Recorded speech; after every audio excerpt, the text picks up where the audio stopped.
most people like politicians lie, politicians do this, politicians do that.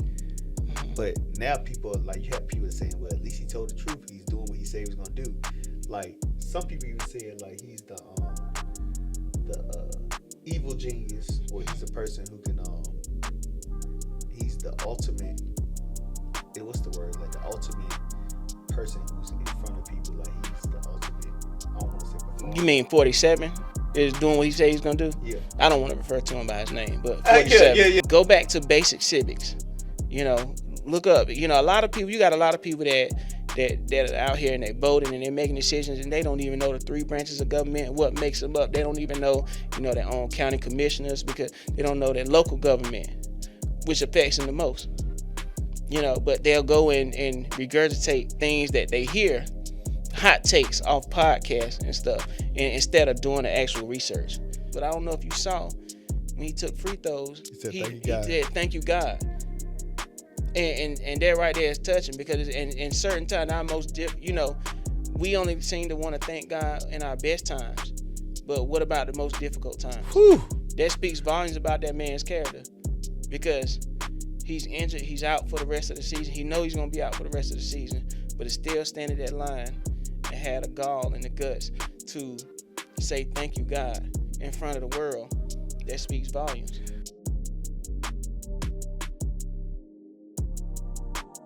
Welcome to another edition of From My Minds. I'm your host, Ryan Jones. It's episode 5, and guess what? It looks different, right? Because we got Mello. He has some other prior engagements. Brad has some other prior engagements. But we got this guy, my main man. I call him the talk of the barbershop, Monte Adkins. And the reason why I'm bringing him in right now is simply because, like, Monte talks deep, gets in the real topics in the barbershop. I know it's rare. We always have barbershop talk, right? We always have people that talk about the barbershop, always have questions about the barbershop, always doing things in the barbershop. And when you get in the cut, you get like the realest conversation in the barbershop. It's kind of like with women getting the realest conversations in the beauty salon. This guy right here gets it done in the barbershop when it comes to topics out of nowhere. So today, Raw Thoughts, as of what I say on Raw Mind Sports page, matter of fact, like, share, subscribe to Raw Mind Sports. But on the From My Minds page, also like, share, subscribe to all the content and creation that we have in there. Walked to the barbershop today, getting the cut. He got a fresh cut himself. Got his hair did or whatever, is what they say. So, I mean, in a great way. And so he got into a real conversation about a lot of stuff, and I walked into it, man. And I was like, what you doing today? When can you be available today? The energy right here is gonna be flowing in a greater way. Say, how you doing today, man? I'm good, brother. You good? I'm great. You ready to rock and roll? I'm ready. Hollywood is on the way for you now. You funny. So we talked about a lot of topics, but we're gonna start off before we get into sports, because although I'm a sports guy, and he's definitely a sports guy. Mm-hmm. We're gonna talk about some politics, man, in a quick way. Like, we were talking about State of the Union address. You were talking about DEI, politics, who it benefits. So like break down a lot of stuff that everybody was talking about recently that has, like, I don't want to say jerked you or irked your nerves. It's just people attaching labels to like certain acronyms, stuff like DEI. A lot of people don't know what DEI means. It stands for diversity, equity, and inclusion. But somehow, there's a certain party in the political atmosphere that wants to put out like it's just, it represents just the hiring of black people. But it's not. Diversity, equity, and inclusion is actually hires a lot of people. It hires women, it hires veterans. It's just a way to make the playing ground fair for a lot of people. Like I said, diversity, equity, inclusion is just that's what it is. It's diversity, and it's equity, and it's inclusion. Instead of having one group of people, be hired or fill certain positions, it's available to everybody who is qualified, because people still have to meet certain criteria in order to be hired for these positions. However, you have a certain party that wants to just label it as something that only benefits black people, which at the end of the day, black people aren't even in the top 5 beneficiaries of DEI. It's actually So that's the thing. But when you hear somebody say, "Oh, they're just a DEI hire," ask them what DEI means and what it stands for. And then if they can tell you and explain what it means and what it stands for, ask them if they actually legitimately have a problem with it. If they don't have a problem with it, which they shouldn't, because again, it's diversity, equity, and inclusion, plain and simple. So I would like to ask you, did you watch the State of the Union address? No, I saw clips. I started watching it and then I went away from it. Because So go ahead. so the guy, so I watched it. I ain't gonna lie, raw mind, raw thoughts from my mind's thoughts. Excuse me, from my mind's. I watched it and apparently it wasn't a thing that I intentionally did, but I just fell asleep. I was tired, and my son was hearing me beating me, and then before I knew it, I fell asleep. um, when the guy got kicked out, I couldn't even hear what he was saying. Did you see that part? Did you usually stay up for that? Yes, so it was a representative from Texas, Al Green, and Al Green Al basically Green the singer? no, No, I'm no, joking, no, man. no, I'm joking. no. Representative from Texas named Al Green, and he just basically he stood up and he said that he yelled out, "You don't have a mandate," because one of the policies that's trying to be passed, or it might have been a resolution that was just passed, in the House, basically is trying to gut out Medicaid. And a lot of constituents, a lot of people rely on Medicaid. They rely on Medicaid coverage. However, in the resolution that was just passed, they're trying to cleverly gut out Medicaid. And so his constituents, his obligation is to speak up for his constituents. Every representative that's selected, that's voted for, their obligation is to their constituents and to represent their constituents. And so he just basically said, you don't have a mandate. Basically, you don't have a plan to subsidize people or to help people, with healthcare coverage. That's all it was. And they put him out. So everything that he's been doing, and so far he's been doing, I know I had like multiple sides, not the Stephen A. because we're gonna get into that later, but like the sides of like most people like politicians lie, politicians do this, politicians do that. But now people like you have people saying, well, at least he told the truth. He's doing what he said he was gonna do. Like some people even said like he's the evil genius, ultimate person who's in front of people. I don't want to say perform. You mean 47 is doing what he said he's going to do? Yeah. I don't want to refer to him by his name, but Yeah, 47. yeah, correct. He hasn't. So when he was running, let me ask you a question. Have your eggs went down? Have your groceries went down? As in prices? It's prices, yeah. No. So this is plain and simple. The thing, one of the things he said when he was campaigning, when he was running, he said that he was going to lower the cost of eggs on the first day, day one. They went up, right? Right. A lot of groceries that went up. He also said he was going to slap tariffs on, Canada, Mexico, China. He's done that, right? He tried and he's backed out twice. So he just recently backed out. The reason why is because as soon as he says that he wants to impose tariffs, those other companies have their own counter tariffs. Gotcha. And because they have their own counter tariffs, it affects us more than it'll hurt them. So with it affecting us more, it causes the economy, the stock market to start going down. And when he sees it, one thing he loves is to talk about how well the stock market is doing. But when the stock market starts tanking, he walks back on what he's doing. So basically, he's done that. He's done it twice. So I know in Canada, I haven't seen a lot of the press and the interviews and the state, like whatever they do the interview wise. But I know Canada, whoever that leader is, excuse me, because I don't even know, because personally I don't even look at it so much. But I have seen like little snippets of like, this is not us doing this to you, it's the country doing this to you. So when they start putting that tariffs on them, like how you feel about it? What Canada's doing? Does Canada have a right? Do you think Canada should do that or what? Yeah, because they have a right to be retaliatory. Why not? I mean, you basically have a guy that's being a bully. That's feels like he's just going to bully people and bully other countries into doing what he wants to do. But a lot of our jobs and a lot of our economy is contingent on those other countries. For instance, if those tariffs were to actually take effect, especially Mexico, a third of our produce comes from Mexico. So our produce will automatically go up if you to slap a tariff. The cost of tariffs are passed on to the consumer. Because if if you own a company and you have to pay more for a product from a country from another country because of tariffs, what are you gonna do with that increased cost that you just had to pay? Because you want to get your money back, right? You want to increase profit, so you're gonna charge your consumer more money to make up for that loss in that tariff that you had to pay. See, a lot of people they listen to this guy talk and they say that he was a great businessman. The man filed bankruptcy 6 times. If I came to you and I told you that I had a business proposition, but I filed bankruptcy 1 time, would you trust me? Yeah. Would you trust me? Because I'm gonna be honest with you, I wouldn't trust you. so, and that's just 1. So this man has 6 failed businesses. This is not a good business person. So when it comes to DEI and benefits, like break that down, like what it really benefits, and like by they just saying DEI, like what is it?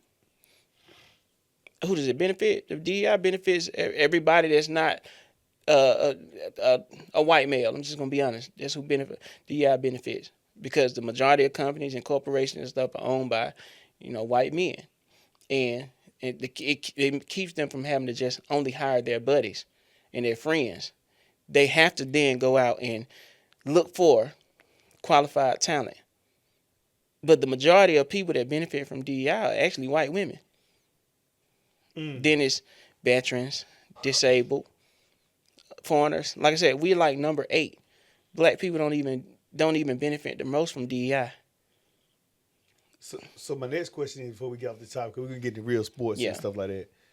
What is something that you want to say about this? Because you went in and talked about a lot of stuff, and like anything you want to say particularly before we get off this topic.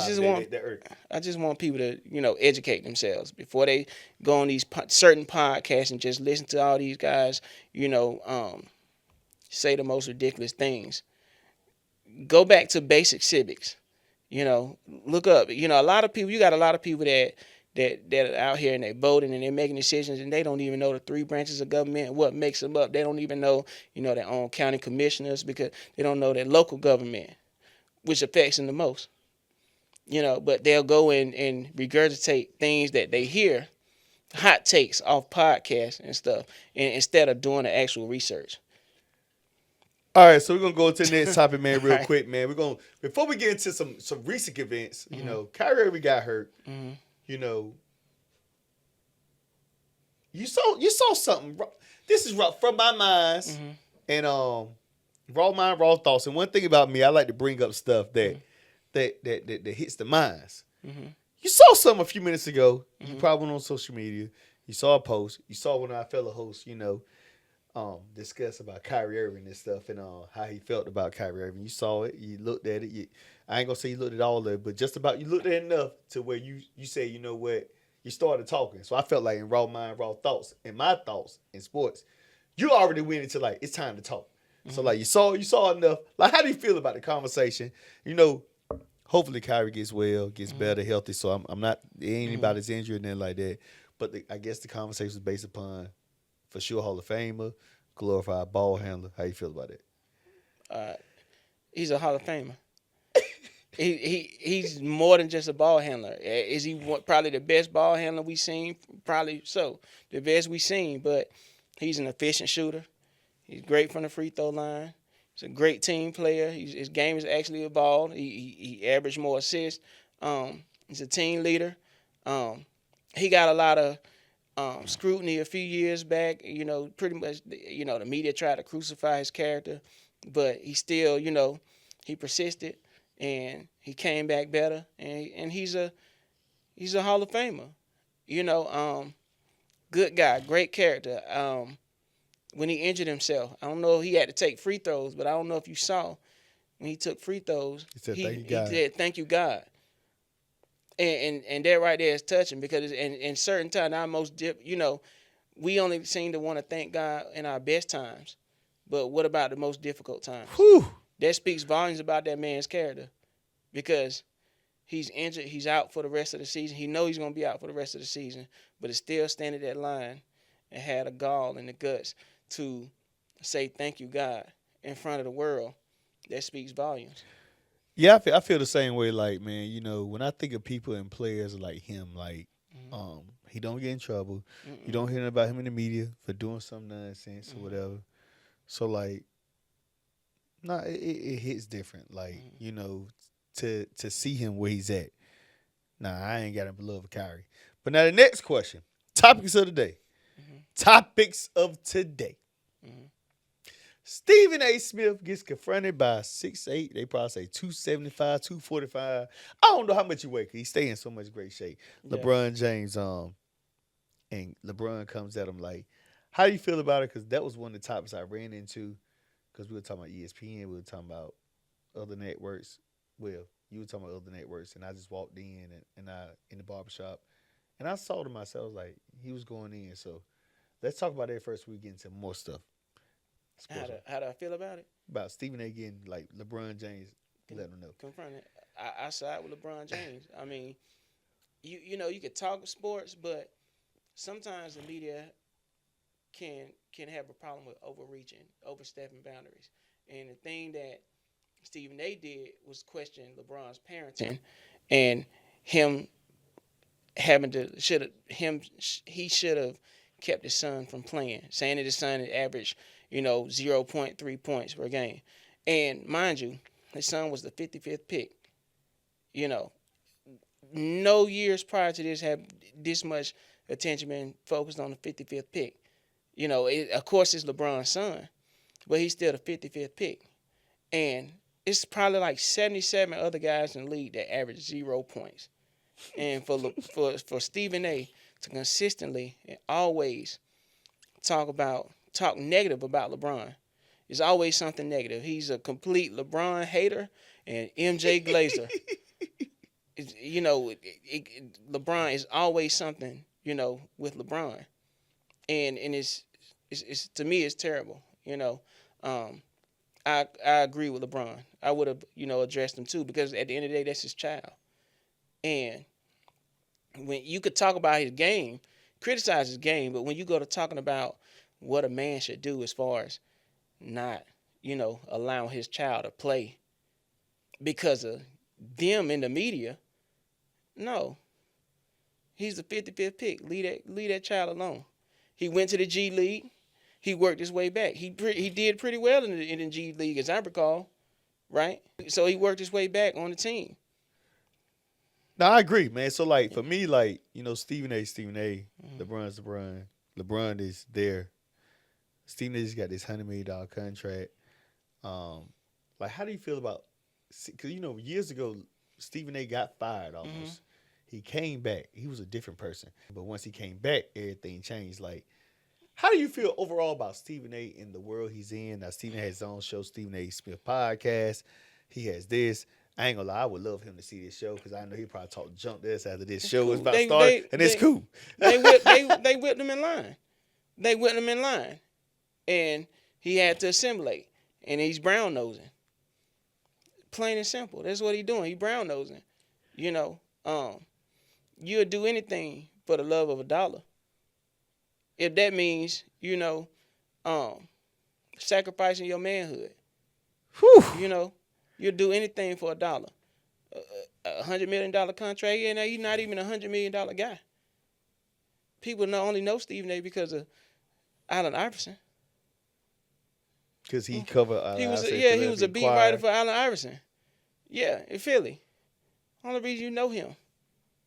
But his takes, to me, in my personal opinion, his takes are always bad. He's always demeaning and condescending people, talking to people in a condescending manner, being demeaning on shows when he has bad takes and when he's losing a debate. And it's always Jordan and everybody else, isn't comparable. But Jordan is Jordan anyway, so you shouldn't want nobody else to be like Jordan. So you shouldn't always have to put up people's resumes to Jordan's. So when you think about Stephen A., when you say condescending and stuff like that, do you think like he plays the middle lane? Did he balance it? Like what? He straddles the fence, and whoever takes more liking to him at the moment, that's who that's society on. That's society roll with, and it's somebody you can't trust. And another thing I don't like is when we talked earlier today, this guy is always calling for somebody's job. How are you a man? Couldn't have, in good conscience, can't call for another man's job. When they have family, they have so many people that rely on them. They have families to feed. They got staff to feed. Because you're a head coach, you got a staff, and so you're responsible for that staff, payment, all that. So for him to always be calling for people's jobs, whether it be blatantly or subliminally, he's always calling for people's jobs. I just recently watched Ohio State win a national championship. A month earlier, he was calling for Ryan Day's job, all because they lost a rivalry game to Michigan. This And man now had now they national champions. But suppose Ohio State had fired this man. This man had a 66-10 record. And you calling for this guy to be fired because he lost to Michigan 3 years in a row? That's a rival game. Yeah, it's a rival game. Make that make sense. Yeah, rival games the best. You get the best out of any team in a rival game. Yeah, my thing is make that make sense. You call for this man's job. He was 66-10. Now he's national champions. And his explanation for calling for this man's job is, oh, well, when you come to Ohio State, is win national championships, beat Michigan and win national championships. No, it's not. Because, first of all, when he's made that statement, Ohio State had only won 3 national championships in 50 years. Whew. So it's not like they're going every year. So, see, this is the problem. You have guys on TV, these media talking heads, that say stuff, and they don't even know the history of these teams. Three national championships in 50 years. Yes. It's not like he was a Nick Saban who was Alabama going to national championships every year. This is Ohio State. I think they won a national title in the 70s. Then they won one in 2002 and 2015. That's 3. So it can't be about, everybody knows if you come to Ohio State, you beat Michigan and win national championships, because you don't win a national championship every year. You get what I'm saying? So it don't make sense. But he did the same thing with Jim Harbaugh, and I thank God that these schools and these athletic directors, they weren't listening to him. Because it'd be bad, because he said the same about Jim Harbaugh. When Jim Harbaugh first got to Michigan, Jim Harbaugh couldn't beat Urban Meyer in Ohio State. And he said the same thing. Oh, he has to do more than just win 10 games and go to a bowl game. He has to beat Ohio State. But everybody know rivalry games, unless it's a Carolina or a Duke, in basketball and football, it could be runs. A team might win 3 years in a row, then might come back and lose another 2 or 3 years in a row, and then come back and win another. That's always been Ohio State and Michigan. Man, so now we go into Duke, Carolina, Cooper Flag, probably could win the Naismith Player of the Year. What is your thoughts on it? Do you see him leaving this year? I could see him leaving, but I could see him staying as well. I feel like sometimes when watching him play, sometimes the moment can get too big for him, and he messes up. I would like to see him work on his handle a little more, because he has everything else. He's good. He's great. But then I would, if he wants to leave because of financial decisions, or he has to make the best possible decision for himself. Right. Anyway, but if he wants to leave, then that'll be cool. But if he wants to stay, that'll be good too. Like I miss with college basketball, guys staying and trying. It makes it better for college basketball. And that's what I've been looking at too. Like I think the same thing. Like when you got, it's a lot going on now. It went from one and done, getting to the NBA. Now you added NIL. Oh boy. So there's more incentive to stay. It is like it's a whole nother level. Like so you could stay like Baycott, stay for 4 years. He probably made more money in college than he made in the NBA thus far. From endorsements and is he in the NBA? He in the NBA. I can't remember what team it was, but I do remember somebody because Shaq gave a motivation to some this year time. I don't know if he was in China. I might be wrong, but yeah. So I feel the same way. Stephen A. is very balanced. He can play the middle, and it's cool because like he's finagling it to whatever it is, however you want to say it. Stephen A. doesn't really give you no direct answers. Very vague, minute details. Now what he will do is like read your facts off and say this and say that, what you said, whatever. But you don't really hear like a affirmative position where he stands. Mm-hmm.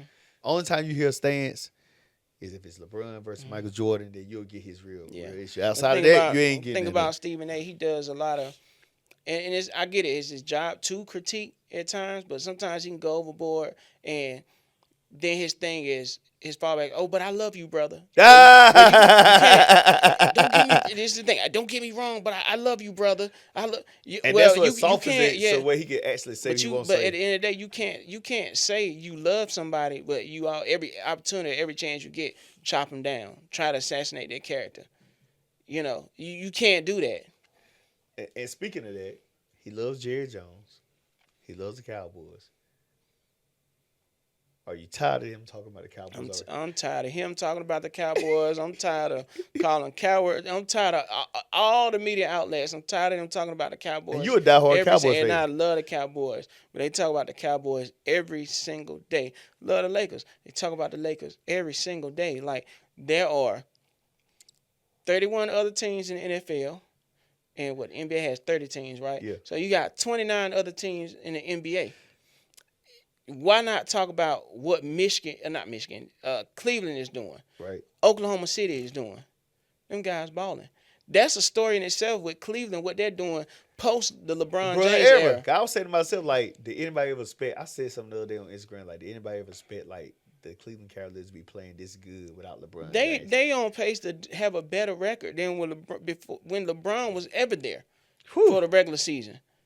You get, I think what they 50-10, 50-11. Like, I don't think LeBron at any point ever had. They had never amassed that many wins this early in any time that LeBron was there. Do you think they can even beat? Which I think is tough in a series, because no matter what the record is, it goes out the door. Could you see them possibly beating the Celtics in a series? It's gonna be tough, but we had to see how these injuries shake out, too, because injuries come into play. If the Celtics aren't healthy, I don't think they have a chance. Either way, it'll be, if they are healthy, the Celtics are the deepest team, but it'll be a knockdown, drag out. Like, it's going to be mano a mano when they play each other.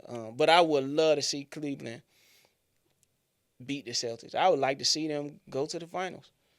I like where they at now, because that Donovan Mitchell trade probably was like what really took it to where it needed to be. And I like Donovan Mitchell, and I like Garland. That 1-2 punch, and then you got Mobley, and then you got another guy, a young guy they got to come off the bench and can shoot, can light it up. I love where they at. I hope they can keep that team together. I don't think a lot of people like that. I don't think a lot of people thought that trade was gonna shake out the way that it did for Cleveland, but it's turned out to be a blessing in disguise. And got to give Donovan Mitchell more credit now. I agree. He's a leader.